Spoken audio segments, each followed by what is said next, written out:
ফুরাই এই ইয়র মাঝে বালুর মাঝে খাইলো না আর কি হবে না বিবাহ আগে পোস্ট করে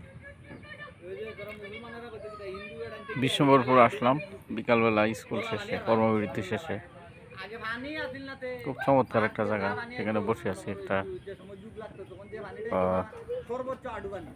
গলা পানি হইছে সুন্দর পরিবেশে আর ওখানে হাজার কিতা বেটা সুইরে খুব ভালো লাগতেছে সামনে দেখার হাউস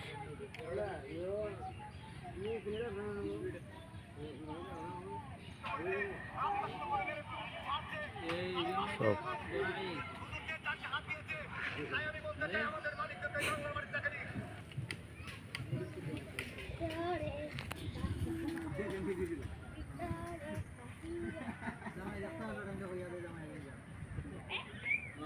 আর আরেক বেটারে দুইটা ভিডিও করে চাইরা দেন নেট